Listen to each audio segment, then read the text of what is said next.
to another episode of Wisdom in the Room podcast. I'm your host, Matthew Gibson, and today I'm here with a good friend of mine, Cardell Rawlings. How you doing, bro? Hey, I'm good, man. Always a pleasure, bro. Always. Yes, sir. It's good to have you. And today we are filming in a special location. Today we are in downtown Winston-Salem at the new facility for The Variable. It's an ad agency down here in downtown Winston-Salem. So big shout out to The Variable for allowing me to use this beautiful facility to have another episode of Wisdom in the Room. I'm truly grateful.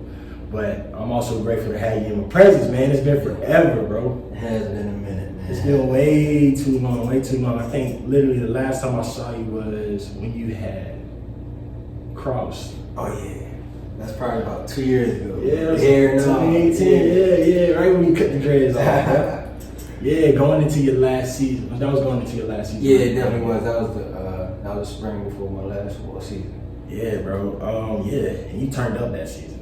And it was a blessing, bro. What was your stat line like that? I saw you posted something the other day. It was like a Facebook memory that I had. Yeah. I think I shared it. But like, what was tell me your stat line that year. I think I had 18 sacks. That's a record. 23 tackles for loss. The quarterback carries may have been like 12. The tackles was, I think I was in the 70s. At defensive end. Yeah, man, it's pretty wild. Defensive end, boy, you used to go crazy. The thing I remember, like T-Knight, I feel like he always gave y'all like the freedom to just be yourself within the system. Hey, I was about to say, within the system. Yeah. Within the system, for sure. It's like, these are the rules, but hey man, do it. However, Yeah. just make sure you follow these rules and then what we gotta do, and then it kind of just gave you the freedom to just do you, bro. Hey, I would definitely say about Coach Knight, man, he definitely did exactly that. Yeah. I remember a lot of times he'll say, we're here to make plays. You know what I'm saying? True. Like, a lot of times, playing defensive line, it's like, often you're just holding on the offensive line before the linebackers come every time. In high school, I used to play linebacker, so I'm like, bro, I need the action. So it was kind of love to have coach kind of spill that on me and say, hey, bro, if you make the play, you made the play. Yeah. If you don't make the play, and you didn't follow the rules, now we got problems. So Yeah. I had to result in making more plays. For sure.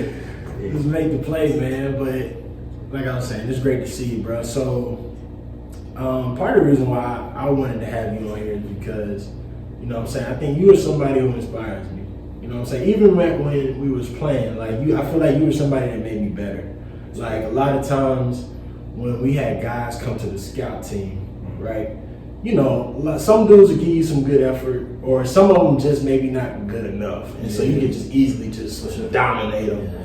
But then every once in a while, you have players that like you see something in them that's like, yo, he gonna be good. Mm-hmm. Like he got it and he won it. Yeah. So like they working you, and it's like, all right, this is almost like a Saturday rep. I need that. And so I remember there come some point in times in my career where I would just specifically want you on my side because I know I can get a good quality rep that's gonna make me better for Saturday. And like now that the game's over for me, I still feel like that in some ways now. Just watching you vicariously through like IG, seeing how you move, pushing your fashion line to, you know what I'm saying, still developing yourself as an athlete, but just more so as a more well-rounded person, and that inspires me to kind of continue to do the same thing. And so like, man, I guess to get started, let people know like your journey. Kind of like, man, you ain't gotta go into full details if you want to from like college, but just from, from your college to your professional career. Okay. Yeah, so man, coming into college, granted, we got to kind of go to high school, right? Yeah. High school is pretty cool. Kind of a similar experience. Not too much playing time. My freshman year, sophomore year, things picked up. Junior year, longer playoff run. Senior year, off to a great start. Got in a pretty severe accident. Kind of shifted things. Yeah. Coach Knight, ironically, kept in contact. Got me the Wingate. So when I got the Wingate, making a strong approach. Now I want to be the guy, right? Everyone wants to go to college, be the guy. I was put on the scout team. So ironically, you know what I'm saying, when I had guys like going against guys like you, and talking to guys like you, having them around us, because Wingate's a pretty small campus. It was easier to stay motivated because I'm on scout team, man. I don't want to tell my parents I'm on scout team. Right. So to have like the skill level that you guys had and be able to have that in practice, and also have the friend aspect outside of that, like, hey bro, one day you're going to be playing. So I don't want you to give up on your scout team time. Like, make the most of now, because that year really did fly by. So, you know what I'm saying? My first year scout team, second year playing this time, third year behind my two good guys, Ray and Andre. 3 years. Yeah, so them guys, you know what I'm saying? That was good. Sure. So having them in the meeting rooms, like Ray gonna clown you, Dre was just ultimately technically sound and strong, we all know. So having them guys there, like they constantly gave motivation. So it became a thing where we would piggyback off each other. Just different guys, man, like Mills and Matt, Big Matt. Yeah, you had a squad, bro. Yeah, man. So coming up, I had them guys around me. So I could definitely have to shout them out, bro, because they helped me stay sound. Because initially I wasn't playing like that early. Yeah. So my guys' senior day came. My senior day was approaching. So using what I grabbed from the defensive guys, offensive guys, when my time came, it's like I had knowledge coming from everybody, like lessons I grabbed from different people. Like we all attended Wingate. We may have had different majors, but we all encountered somewhat of the same people. So to have you guys be able to talk to me and like encourage me, inspire me, and be in front of the team and not only talking to me but talking amongst others to build a common goal, I feel like it really helped me in the long run. So I charged that to my senior season because I had the time spent with my teammates. No, that's real. I see that too. I think that could be it. Like just learning from other people, learning through other people's experiences help you see how you need to navigate the road. It's like they sometimes people that's ahead of you, they like learn the lesson the hard way, and it's like, oh, okay, I can see that. I can learn from this, and like I said, you said too, bro. You had some really good defensive linemen that you like. Ray, his senior turned up. Dre always turned up. Big Mac, Mills. You had so many like. And then Coach Knight himself was a great damn coach. Absolutely. Like, he knows how to bring like that inner dog out of players. It's like you could be the sorriest dude on the D line, but he gonna find a way to bring in the dog out of you. Like at the end of the day, you gonna be a dog. So like that senior year rolls around, and your senior year rolls around, and so what are you thinking? Like, what's your mindset? Like, what are your goals you're trying to accomplish? Like, what are you trying to get to? Hey, so when my junior year ended, granted, the year before, Ray had been the first defensive player of the year in Wingate football history. So I took time. I wrote down all his numbers. I wrote my goals aside for my junior year. Granted, Ray had 7.5 sacks. I think he had. That's it. 12. Yeah, he had 12 hurries. My junior year, I had 6.5 sacks, 13 hurries. I was second team all conference. So I said, okay. I went in my room the next day. I put 20 sacks on a piece of paper and didn't take it off the wall. So since that, whenever that was published, the day after, I was already in my senior year. I'm talking about, I started swimming. I started tapping in, bro. I even brought the track meets. So I'm like, bro, I felt tried. So I had to make a different approach. So when it came to my senior year, I felt like I've been working so long. I'm like, bro, I can't be stopped. I gotta get 20 sacks. Like, and then when the ball got rolling, Coach Knight was just giving me the green light. Coach Jordan, the report was now phenomenal. So he's just like, he's doing his job. So now it's like, let's go, let's bring the team with me. So get the guys playing around me, everybody flying fast. So man, it was really an honor, bro. It's like it's making me smile to think about how it went. It was all love, man. Yeah, it was a beautiful thing to see. Cause I think I came after I finished playing my last year in Montreal. I came back and I coached. That year we won conference. Came back and then I had left, and then I think it was that next year, right? That's when I went crazy. And so like, man, I was away from the team, but like to still like watch the game online, or I think I came to maybe 1 or 2 games that season, and just to watch it, I felt like it was inevitable for you to get a sack. And I'm just like I feel like every play you could have gotten a sack if you wanted to.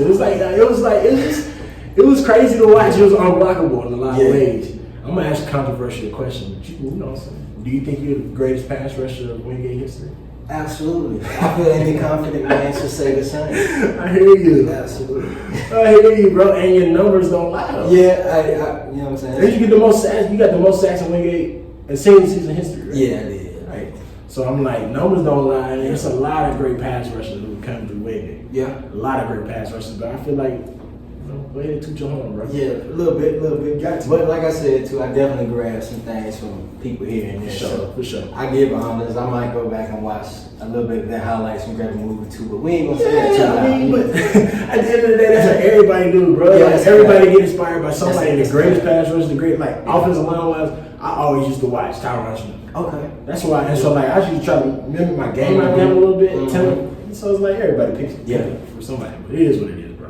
All right, and so like after you finish your senior season, bro. All right. Now. So after my senior season, I started getting calls from agents. Yep. So I'm talking to agents. That's pretty much a quote unquote tough decision. I had 3 main guys. Ended up going with for agency that had a bit more than the league.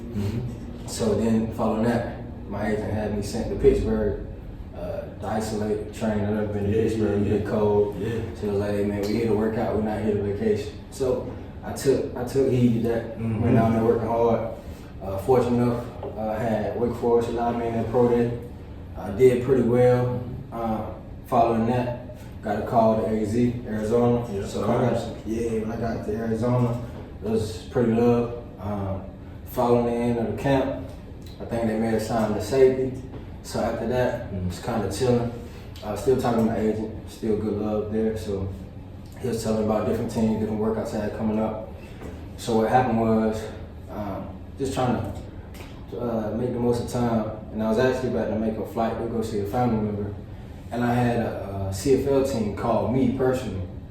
And granted, I've been home for a little while now, so when I talked to the guy on the phone, he's like, hey, bro, I'm really interested, I want to bring you over. So me being passionate about football, I'm like, yeah, bro, let's go. Like, I'm ready to go now. So when I answered the phone, I told him that. I told my agent, he was like, oh man, you moved a little too fast. I had 3 different teams lined up on you. Like NFL teams? Nah, NFL. It was different CFL teams at the time. So he was like, I wish it was NFL. But yeah, when he said that, he was like, oh man, he's like, well, you know what, we're gonna go to Toronto, we're gonna make it happen. So not to go too deep in the Toronto thing, but there is a clip on YouTube that I did not post. Common guy destroyed me, and he talks about his rookie year with Toronto. Similar situations if you happen to watch that. But so that happens. Then following that, still CFL team, still talking to my agents, but not gonna lie, the communication started to decrease slowly. So in the mix of that, thank you to Wingate too, because I had a coach that was there my scout team year, ironically. That was my coach when I was on the scout team. Coach Lonzo, right? Yeah, Coach Lonzo. He actually mentioned me to a coach overseas, and the overseas coach reached out on his behalf because Coach Alonzo was at Florida. So typically like, oh, D1 guys are the best athletes, like trying to get D1 guys, this and the third. And he took the time to mention me, and this is 4 or 5 years after. Moved, right? Yeah, so that just goes back to what you were saying about like any guy that may be on scout team right now. Like, don't negate being on scout team, make the most of it, because that's what put me in my position today. So Coach Alonzo pretty set that up. Coach called me, and after coming home from Toronto, I was home for like maybe 2 or 3 days. I was in the kitchen with my mom. I was like, Mom, I might go out the country. She was like, where to? When I told her, she was like, well, hey, if this what you love and they're paying you for it, I don't blame you. Just make sure you're working hard. So I took it around with it. I feel that. And so still to this day, now you are playing. Yeah, this is going on year 3, man. It's year 3, that's crazy. You want to talk about that? Oh yeah, man. So it's definitely phenomenal out there. A lot of love in the Asian country. The food as well. Playing in Japan, right? Yeah, playing in Japan, man. The X League. But yeah, the teams are very competitive. Like initially when you think about overseas, you think about, oh, it's maybe somebody's dad, it might be some little kid that never played. But yeah, bro, I got to come with my A game a lot of times, and you don't have the most Americans on the team, so being that you are an American, it's like being American, like take pride in that, like lead the guys, teach the guys, and be a positive force. So that's what I do most of the time, and just try to continue to tweak my craft and be a better guy, better athlete. Yeah, for sure. You still have dreams and hopes to play in the NFL one day? You know what? I actually ran into someone I didn't know the other day, and they like to an extent prophesized over me. It was like, hey, I really got a good feeling about you. Stay true to your dreams, but I foresee you in the NFL one day. Granted, both knowing our experiences with the professional leagues, I didn't know how to take that because I'm kind of a little far away from the NFL, but I wouldn't say I'm negated because I'm still playing professional. Who knows? Yeah. You know, so I would leave that to whatever's for me will be for me, and allow that to be. But in the meantime, just continue to work out, work hard, and study the game. Perfect your craft. Like Yeah, for sure. That's what you're doing. Even out there, you still every time you go against somebody, you know, you working your move, fine tuning that. So it's like whatever comes will come. Boom, boom. It's no let off because you wasn't at the house. Children, that's an old thing. You know. Yeah. That's cool. I got a question then. Like, what helped you stay encouraged? Because, like, if I take you into, like, my mindset, when I finished playing, right? Yeah. So I got cut by Denver, and that was hella discouraging. Yeah, I can imagine. That was hella discouraging because of the way I got there. You know what I'm saying? Like, oh, snap, I came out of nowhere. I'm thinking, like, I'm going to be here, you know, just going to at least be on the practice squad. Absolutely. Got cut, and that was out of nowhere, I felt like. But then I went back home. Was home for about, like, a week, maybe. Then I went to Montreal. There through the end of 2017, got cut in June 2017. And so once I got cut from Montreal, I think I was really discouraged, bro. Like in a lot of ways because I was searching for what I was, you know what I'm saying, all this. But I got discouraged, but like I think I had opportunities to play like Arena Football League.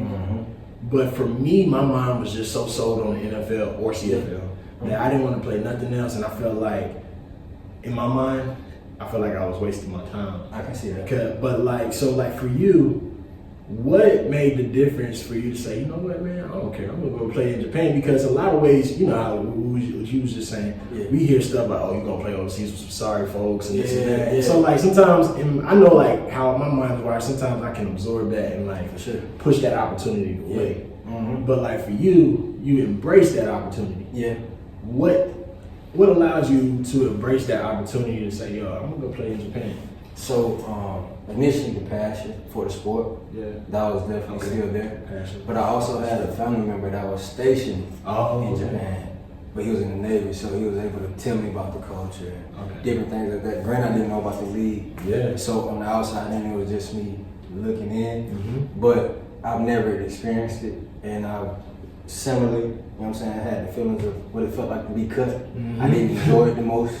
So I'm like, that was a new experience. Why not experience something new that's a little bit more positive, a little bit on the other side? So it was low-key like a spare of the moment thing. And I was like, hey, we're going to look at the pros and not the cons. So I actually found more pros. So right now still trying to make me more marketable. Like I don't want to just be content. I don't want to settle. Just want to still keep striving for whatever it may be. That's beautiful. I think that's a beautiful way to look at a situation, negative situation. Yeah, man. You said, let's look at the pros. And then like you young too. How old are you? 24. Yeah, bro. That's crazy. It's like, I know, right? But it feel like you done lived the whole life. Right? It's like, you know, I mean, just think about your life right now, 24 years old. You done experienced so much more than most 24-year-olds have. And it's like, it's going to help you when you're 34, you know what I'm saying? Just the experiences of different cultures, different people, how to navigate certain lanes, talk to people and do certain things. It's gonna help you in the long run. I definitely know that, bro. So like, what advice would you give to a young player right now that's like maybe they are, you know what I'm saying, let me say they just finished their senior year and they're trying to ball out, or maybe they already finished, but they're in that in-between zone of like, yo, do I continue to pursue this dream, or do I like, begin to explore other options for me? What would you say to them? I would definitely say, in that case, you want to weigh the options. Okay. I wouldn't put all my eggs in one basket and be like, I'm going straight professional. I'd maybe go like 65% towards that route, because a lot of times some people may have families, some people may got different needs. At home, for sure. Really don't allow for them to leave. So if that's a severity of the situation, I wouldn't advise it. Yeah. But if that's not a major thing, I would definitely say go explore. Yeah. Because a lot of times I feel like it's sometimes too though. Some people look at their family situations and be like, I really can't leave right now because my brother needs me, my uncle needs me, like my cousin's still working at the warehouse. Like I'm trying to be there for him to give him motivation. You know what I'm saying? And then you miss out on your opportunity, but at the same time, you gotta look at it. If the roles are switched, would you give yourself the advice to go explore, to go see new things, to go embrace challenges. Come back and tell me what the culture like. Come back and tell me what the food is like. Come back and make something for me so I can experience it with you. Because now, to an extent, living through you. Because I may not ever get to go. I may not ever leave the country. But if you got a chance now, why not? Because granted, we know football is not a thing that lasts for eternity. Yeah. So you want to make the most of it now. But not to say too, sometimes you got to kind of know when to bite the bullet to know maybe this isn't for me anymore, maybe it's over, maybe it's done. So my advice to guys right now would be, for one, work hard, stay true to yourself, and for two, try to learn yourself in the process of like what you're doing right now. Like, I wouldn't say, it's a fine line between boasting and being confident. To play football, you gotta be confident because it's so physically demanding. Yeah. But if you boasting, it's kind of coming off as cocky, but some of the cocky players are sometimes the good athletes. So I would say find yourself in that, because you always want to keep respect there. Sportsmanship is vital. So I would say take heed of those things and make the most of it and bring it all together. Don't let that ego try to control you. But that ego is be the worst for especially the athletes. I see that, bro. It can be. That ego would start, because you know, a lot of dudes, they start playing football at a young age.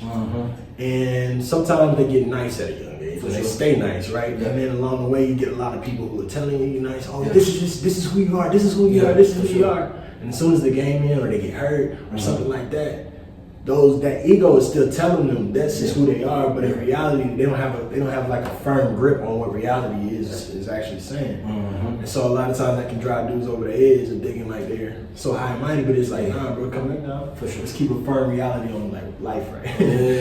You speaking of something that was real, bro. Hey man, that's the best advice I can give, man. Because I mean, I definitely want to make it known I'm blessed and I'm fortunate, knowing how the business of this career goes. So, hey, I don't know how long your stint may be. It could be longer. It could be different. I expect it to be different because I have yet to see one the same. So that's a beautiful opportunity that you got though, playing over in Japan right now.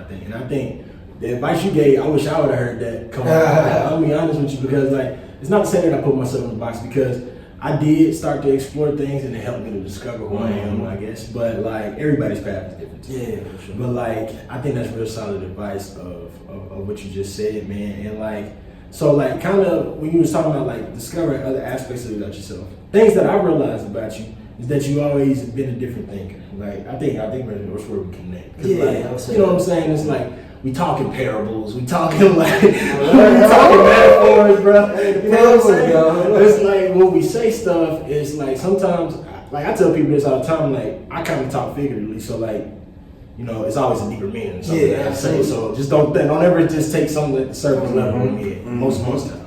But like, you always used, I remember when you was in school, you always had your 7 digits to come, right? Absolutely. At that time, it was just like a hashtag for a while, but then like, now it's your clothing line. It's a brand. It's a lifestyle. Yeah. What is that? What does that mean?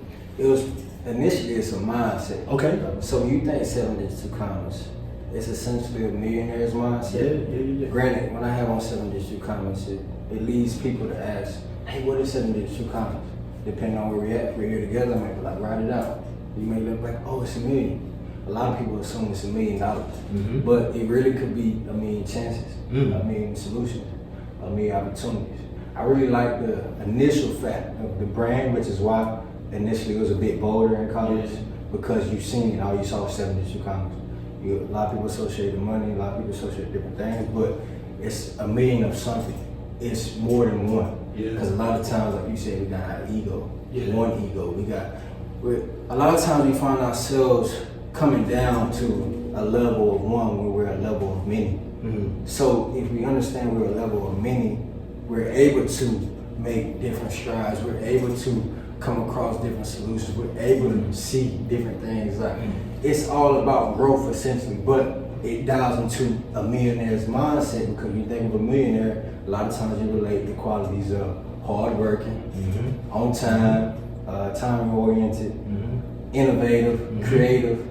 But it's real simple. Like even still today, when I think about a millionaire, I think about a black tux with a white dress shirt and maybe a fancy car. You don't need a fancy car, because before then, a lot of times, if you look at millionaires now, you look at their pictures from 20 years ago, They may be in a garage. They may be homeless. They may be working at Walmart, working at a fast food spot. But what didn't change to an extent was the initial mindset. Your mind will grow, but you always had the vision of a millionaire and developing the millionaire's mindset, because a millionaire's mindset don't ever stop growing. So it's all about continuously growing and to take risks, take chances, and see solutions or see problems. So that's the brand. That's dope, bro. Yeah, I appreciate it, bro. That's really dope. That's the 70. All right, so say what I'm coming. How can people buy your stuff? Hey man, so I honestly got a Facebook page, Instagram page, and a website, www.782commerce.com. I really try to focus on the service. So if you happen to message me, I'll definitely make it happen. If something may be out of stock, because sometimes I'm fortunate to have good service. So if you need something, message me. I definitely look for it. Y'all on Instagram and all that stuff too? Yeah, Instagram. Also, Instagram is more so like a platform to like cultivate your mind too. So if you want for like stimulating your mind, or like parables, or like metaphors, or the figurative language, definitely follow the page, both Facebook and Instagram. The name is the same. That's 7 Digital Commerce. So you'll come across some things you may grab, and here soon a couple new products coming. So definitely want to do that. I think that's dope, bro. I really do, and I think it goes into that idea of cultivating the other areas of your life, right? As an athlete, right? You're not just. I mean, I think that it's a beautiful thing when you can like really tap in, like especially in college. When you're in college, I understand like you want to be so great, and like I was just really focused on being the best football player that I could be. That's why we got along. Right. It's that mindset of understanding. But then like. The alternative to the other side, so you know what I'm saying, it's a duality to everything. Like the other side is that like sometimes you don't cultivate the other areas in your life that you're gifted in, or it's just like, I stumbled across it sometimes in your life. For me, I used to journal when I was in college, but I didn't realize what I was doing. And like I used to feel like, damn, I'm a pretty good writer. Yeah, for sure. But I didn't really pay attention to it. I didn't develop it or go into it, or even the creative side of it. For sure. But then like as the game ended, and I started realizing it's like, dang, all right, these are stuff that I'm good at. All right, let me start doing this more and exploring more of this side of me. So that advice too, to be able to, all right, be great at what you do. If you want to be a football player, basketball player, swimmer, whatever, be great at it. But also don't forget the other aspects of you, because I think so many times, like as athletes, that we can get we put ourselves into a box. And that like we can tie our identity so much into, like who I am is what I do. Right. So like back when I was playing, that's how I was. Like if you ask me anytime back then, hey yo Matt, if somebody would ask me like, who are you? Oh hey, how you doing? Who are you? I'm like, I'm a football player. That's the first thing I would say. So I'm a football player. For sure. Because I didn't really know no better. I didn't know how to attach my identity from what I did. Right? But now that I look back on it, I see that you was more than a football player, man. Like that's just how that's just how you express yourself. Playing football is how you express yourself. You love the game of football. You were passionate. You were hardworking. You were all of these things, and so you express those intrinsic things through playing football. For sure. Football was that vessel, was that outlet to be, you know what I'm saying, to express those things about me. And so once the game ended, I was lost. I was lost, like, damn, who am I without football now? I felt like Booby Miles at the end. You know when he was in the car with his uncle, like, what am I doing without football? What am I doing without? I swear that's what it was, bro. 2017 through like 2019, your boy was depressed, low key, bro. Just like without the game, trying to search, like, who am I? But like, along the way, I did come to that discovery that, man, your identity is not tied into what you do. What you do is just an expression of who you are. For sure. And so like, now that I got that, it gives me a lot more freedom in life to just feel like, I can express myself. For sure. Everything is self-expression. Like how I dress is self-expression, how I speak is self-expression, and the things that all that is self-expression. And I find more joy in that now. And it's like, cool. And like, now I can actually watch football like it's sad. So now I can look at the game, like, cool, I can watch the NFL now. I can watch. But then like, you know, I just like, you see younger guys, and I can see that mindset of that, who I am is what I do. Yeah. And it's like, damn, I want to help you, but sometimes you just got to get that shit out of yourself. That's a fact. But like, have you ever felt like you struggled with that whole identity? Who I am is what I do. Hey, so ironically, bro, I started playing football when I was like, I think I played a year before I was supposed to because I was overweight. Okay, he's a big kid. So that really allowed for now to then help me now. Okay. Because back then I wasn't the most athletic. Okay. My intermediate family's pretty big. Mm-hmm. Cousins on both my mom and dad's side. Phenomenal athletes. Mm-hmm. Basketball, track, football. Everything. I played football the longest amount of time. If I lined up with my cousins, I may not be the best athlete. You know what I'm saying? So a lot of times, yeah, he's a faster guy. Yeah. He's a stronger guy. Yeah. I'm just Dale. Back then it was little Cardell. You know what I'm saying? It's all changed. But back then I was put into the position where football couldn't be my identity. Yeah. I couldn't go up to a guy and be like, or anyone at the time be like, hey, what you do? Hey, I play football.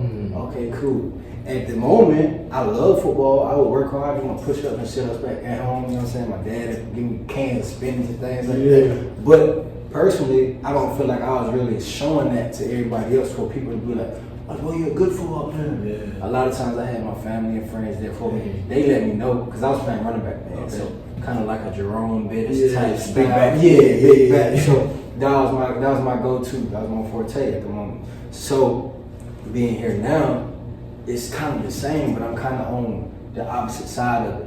I'm not the big kid no more, to an extent. I'm not the slow kid. I'm not the weak kid, although I was never weak. You know what I'm saying? Not to negate that aspect, but just pretty much then not being the front line guy, the top guy. I was always in a state of you gotta be better. Cause I want just because if he was faster than me, I wasn't gonna tell my cousin, hey bro, I know you're fast, I'm not gonna rush you. Line up, let's go. Yeah, I may be faster today than I was yesterday. You know what I'm saying? Like I'm always compete, I'm a challenge. So that really allowed me to be here now and to tap into different things because back then I couldn't really solely focus in on football as the main thing. So now it's like, okay, football is shit. Oh, you good at it? That's cool too, but have you seen the brand? Oh, cool. You like the brand? Okay, cool. I try to draw sometimes. I'm not an artist, but like you said, I'm trying to tap into different things. I'm not a model, but if somebody asks me, hey Dale, you trying to shoot some shots? Okay, cool, I'm gonna put some clothes on. I take pride in dressing. I take pride in doing different things, going different places. Like if I come across an art structure, I might stop and take a picture of it because I like the little things like that. So I feel like personally, me just taking control and doing what I want to do sometimes to an extent really allowed for me not to have my ultimate focus and true identity, full identity in football, but allow for football to give me the qualities of like hard working, being time management, cause things like that when you go in for jobs.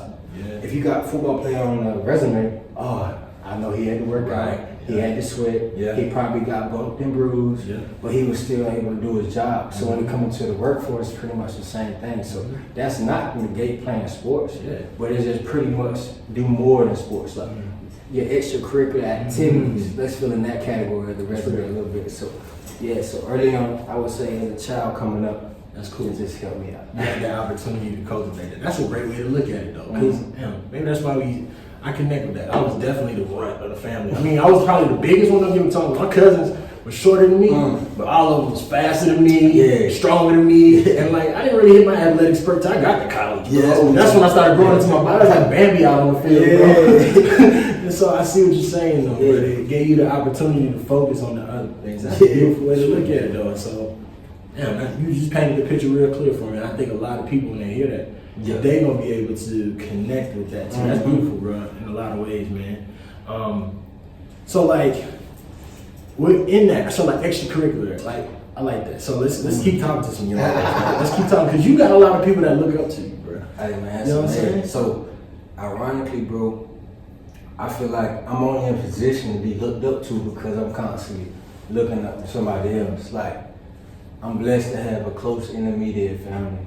I can pick up the phone right now and call my mom, dad, or uncle, girlfriend, whoever it may be at any given time. Sisters, I got 5. So it's a lot of lessons to be given. It's a lot of lessons to be learned from, and even going to school, like having guys, like I mentioned earlier, having guys like you around. Like I was in the position of being on scout team. Yeah. I was in the position of I wasn't playing the snap. I wasn't even looked at to get a rep in practice. I felt that emotion. So when it come to guys, it's like, man, coach ain't trying to play me. Yeah. Man, coach ain't really liking me. I've experienced that. When it comes to, man, I know Buddy a little stronger. I experienced that. So a lot of times I'm only able to tell people about what I've been through. It ain't like I'm just looking at a TV or a movie or something and just trying to assume like what's going on. I'm really telling you from my experience. Granted, I'm still mind blown by my senior year. So when guys say like, bro, did you really do it? I'm questioning myself too. Like, did I really do it? Like, it doesn't really feel like it. But it's because I wasn't really looking at the numbers. Granted, I had my goals and stuff wrote down, but that was never the primary goal. It was always the external factors. Like, what can I learn? Like, I take pride in the conversations. So, yeah, man, I would say the conversations I have with different people really shape everything to come together and still keep going. Because, like, for example, when I was on scout team, I played kickoff, special teams, by far the most. And on game days, Coach Knight had a thing he'd do, bro. He'd go to the sideline and he'll be like, fly down the field with a purpose. Take the field with a purpose. I remember that. He'll pick one of those two and say, I hear it on a kickoff. That might be the only play I had all day. Granted, I grew up. Years came. He grew, I grew, we grew. Still the same message. Take the field with a purpose. So I just say that to say, like, a lot of times a guy on scout team, a guy on the practice squad might be hearing the same thing, but they shouldn't let that keep them in the same place. Like, use guys like me and you that's done being in certain positions. Like, I was placed on a scout team. I got friends that came in and played as true freshmen. Their stories are different than mine. That's a different lesson. That's a different experience. I wasn't traveling to games, away games. I was at home. I had time to study. You know what I'm saying? So it's different things that can be taken advantage of that you should really take advantage of. That's real. You speaking some wisdom right here. Well, I'm learning from you. I need to get my notepad out, dog. Hey, man, I'm upset I left mine at home. Boy, you're talking some truth. But nah, like, I think it's part of the reason why I started this podcast, bro. It's, one time, I was having a conversation with my sister one time. It's just like in 2018. And like, she was just talking and just like speaking freely and just kind of reminiscing over something that was happening. But like, I started recognizing the therapeutic aspect that comes with people just sharing their stories. Absolutely. And like what you were saying with the experiences, right? So you can only speak from your experience. That's why I think about like wisdom in the room. Like people come onto the show and they start telling their story, but speaking from their experiences and they giving wisdom from the experiences that they have had. Absolutely. Right? And so like through that, your experiences, somebody may be able to relate to it. Somebody may be able to learn from it, right? Because like we also talked about, sometimes I can learn from somebody else's mistakes, or I can look at like, I saw you do this, and so like I know not to do that myself. Because I saw the consequences before me even having to have those consequences. So I know how to navigate around this. For sure. So it's like the wisdom that you have just based off your experiences is going to help somebody else, and I think that's the whole intention of these conversations that I have on here. And it's like, damn, it feel like it's just coming full circle as you are speaking in a lot of ways, bro. So, damn, it's real good. Yeah, man. It's good, bro. It's like, I don't know, bro. So I think the idea of humility too, like something that I hear when I'm hearing you speak. I just keep thinking of like humility and humble beginnings.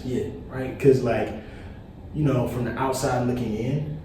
Like if somebody would have if somebody was tracking your journey from as a freshman to your senior year, looking on the outside looking in, they probably wouldn't have thought that you would have ended your career the way you did. You know what I'm saying? That's true. They probably would have, just because like just if you're looking at he started on the scout team and like he really didn't play like that until like your red shirt sophomore year. You know what I'm saying? Most people get discouraged by it. I'm like, man, forget this, bro. You know what I'm saying? I'm just gonna get this degree and be gone. But you still kept that passion. You still kept that, you know, that vision within yourself to say, I'm gonna keep on going. And it's crazy that, you know what I'm saying? I remember like certain dudes. I remember Lando. Me and Lando used to talk my senior year. Lando always used to be like, yo, watch out for Dell. Hey, that's fact. He used to be like, hey, he got next, bro. Why? He always used to say that. For sure. Lando always used to say that, like, yo, yeah, Dell, he got next. Just because he just says, like, man, I seen dudes, because he went to JUCO, he was like, I seen dudes play, like, the way that you move, all this and that. I just know it. Yeah. And I was like, you right, bro. You right. And so it's like, it's full circle, man. But it's like, it starts off, I think you gotta have some humility about yourself. And then, like, you know, not to give up, because it do get, like, frustrating. Yeah, absolutely. Absolutely. It do. Did you ever have a point where you was like, man, F this, or like, F this, I'm about to be out, I'm transferring, I'm leaving? Yeah, to be honest, bro, I had like 3. For real? So, yeah, it was one year, I think it was after my redshirt sophomore year, bro. Yeah, I took the route, man. I was like, hey, coach, man, I think I want to part ways, you know, do how I may go. And I didn't have a great season, but I played pretty good. Like, I felt like I was growing as an athlete. So I actually ventured down here to Winston-Salem and talked to the team, talked to the guys, but the energy just wasn't right between me and the coach. And there was a guy there that I was talking to, rest in peace to Coach Richardson, but him and my head coach at Wingate was close friends at the previous college that they both worked at. So he was able to pretty much tell them how, you know what I'm saying, the good rapport. He was able to give them a message about me.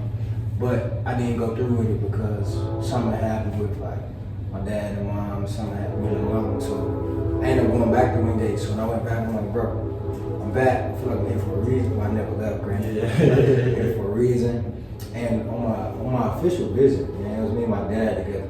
My dad's really military oriented, so he's always like drill mode all the time. He's like, hey, you gonna come here, you need to be on the wall before you leave. So I'm like, okay. So I'm looking at the wall, all American. So I'm like, in my head, I'm like, bro, I need to get up there. So like, years in, early on, I may have said it to somebody like, you ain't gonna be no All American, you ain't even playing. I'm like, I ain't playing. You know what I'm saying? So I had the stint of wanting to transfer. I had the stint of wanting to meet with a coach.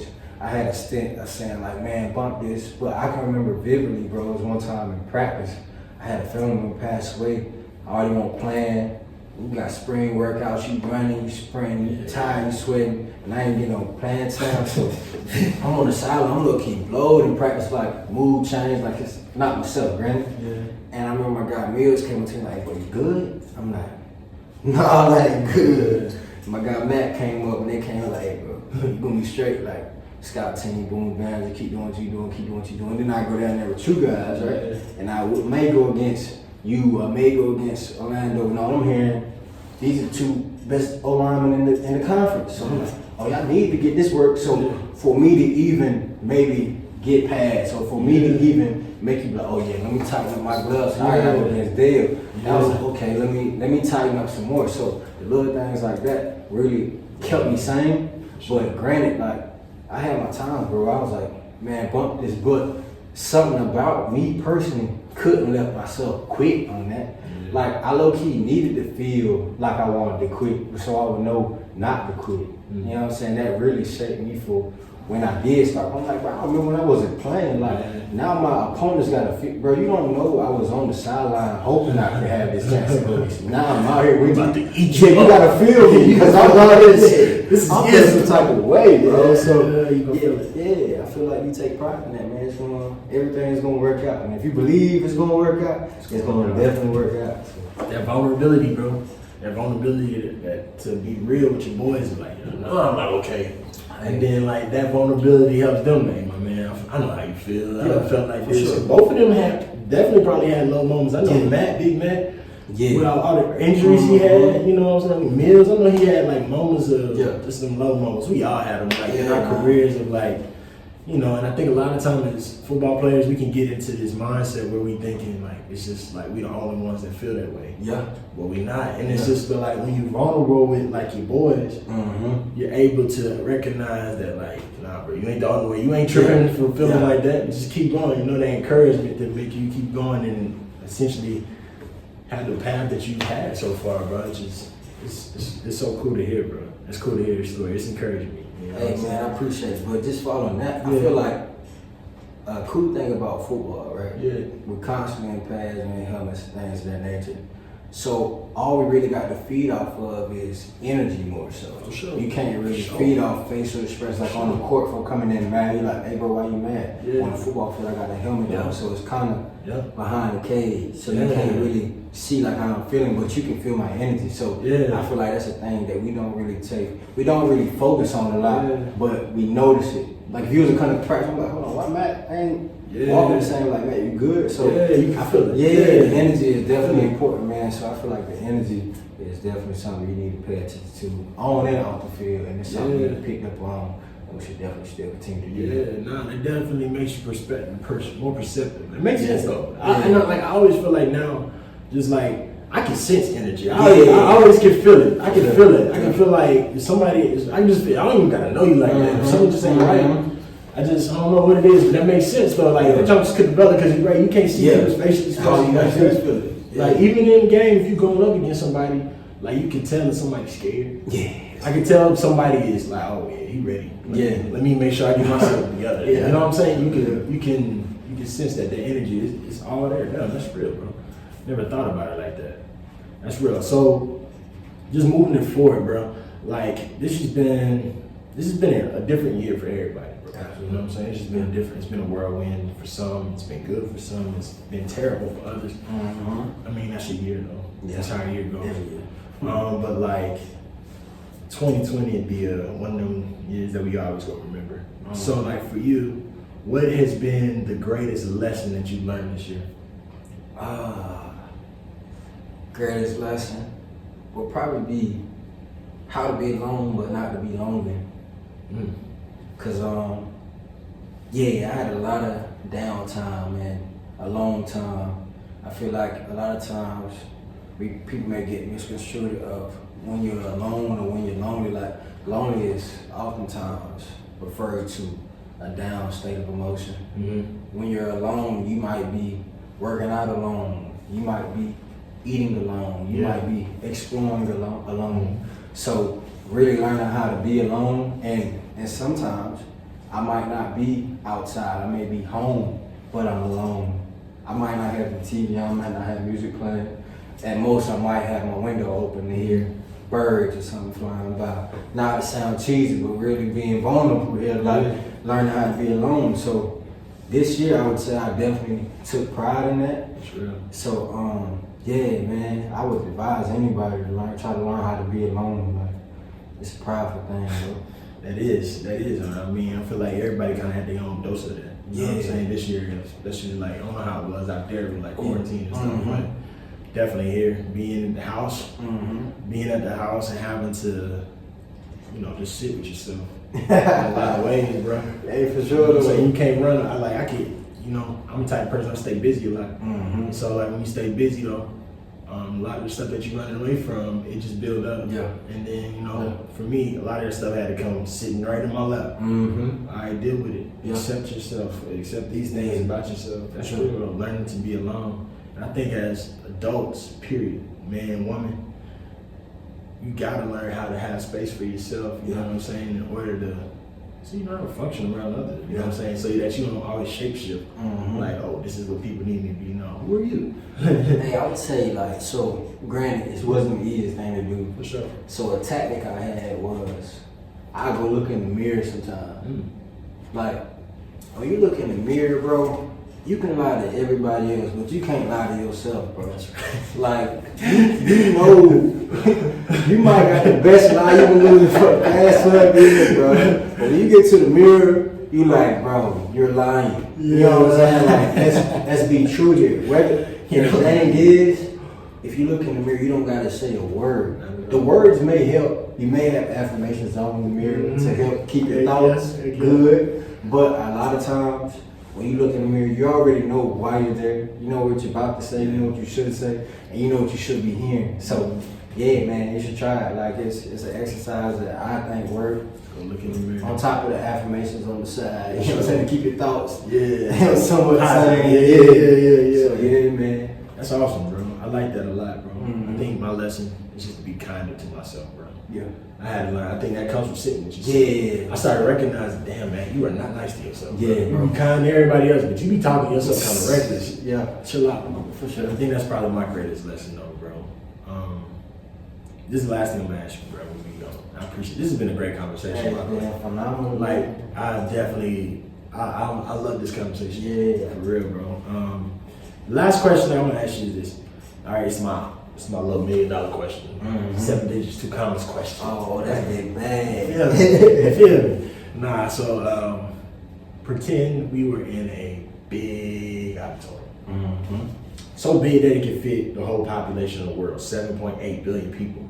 And they all came to hear Cardell Rawlings speak. They want to hear you speak.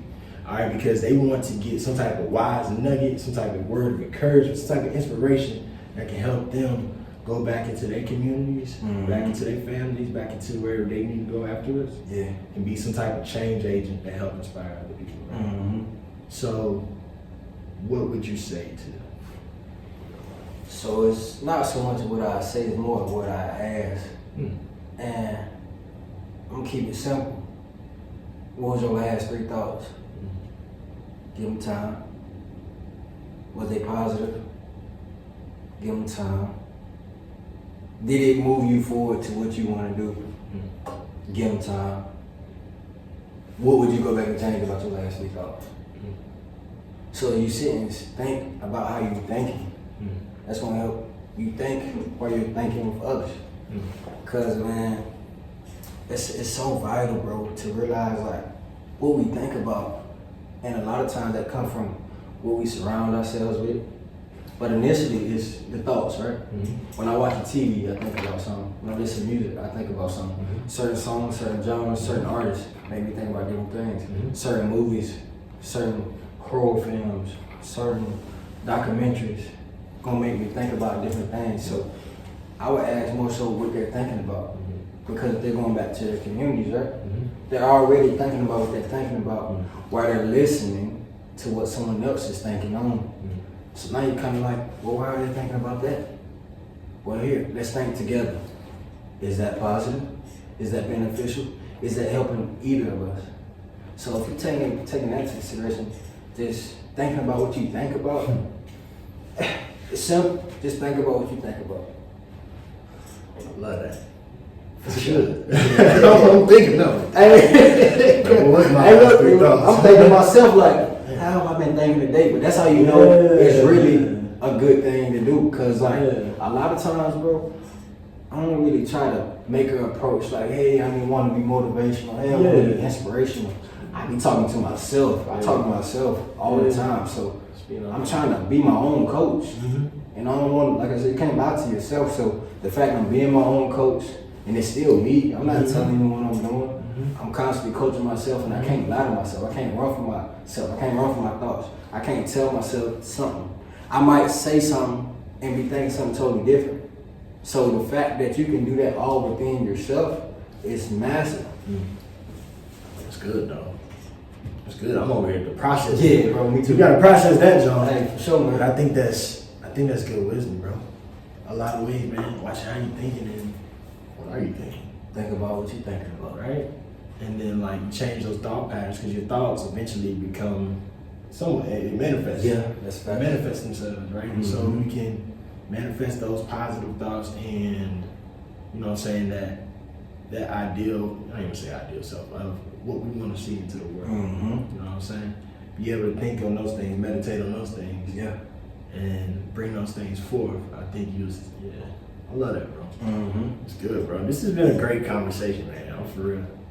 This has been a great conversation, bro. Hey, a lot to learn from, man. We learning something new every day, man. We learning every day, and I think that's life, though. Yeah. You know what I'm saying? That constant, just know what you learning, what you watching, how you growing. Yeah. You know what I'm saying? And understanding that it ain't a race. You know what I'm saying? I mean, it's a marathon, but it's not like, it's not me against you, it's me against me, and it's like me and my time. Yeah, and I'm just growing at my pace. I'm running my race at my pace each and every day. For sure. You know what I mean? Got to.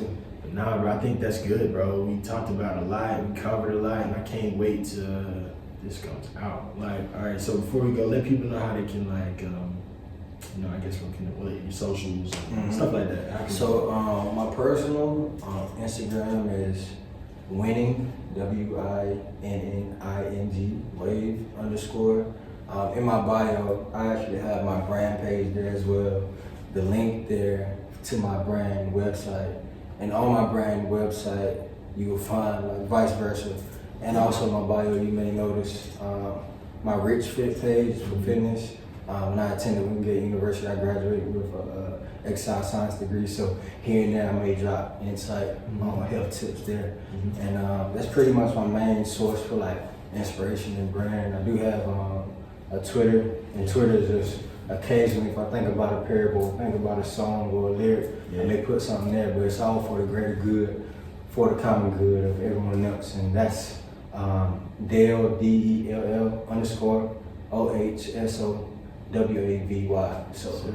So two platforms to connect me on, and we can definitely keep growing. Yes, sir. I love it, man. I appreciate you coming on Wisdom in the Room, bro. It's great seeing you again, and I wish you nothing but the best. By the time I'm probably gonna drop this 2021. Hey, for sure. But either way, I pray and I hope that like 2021 is just amazing for you in a lot of ways, bro. Just keep growing and doing what you're doing. I'm proud of you, and like I said, you encourage and inspire me to be a better man. Likewise, my boy. Yeah, so keep doing your thing, brother. This is Wisdom in the Room. I appreciate y'all. Stay tuned. Peace. Yeah.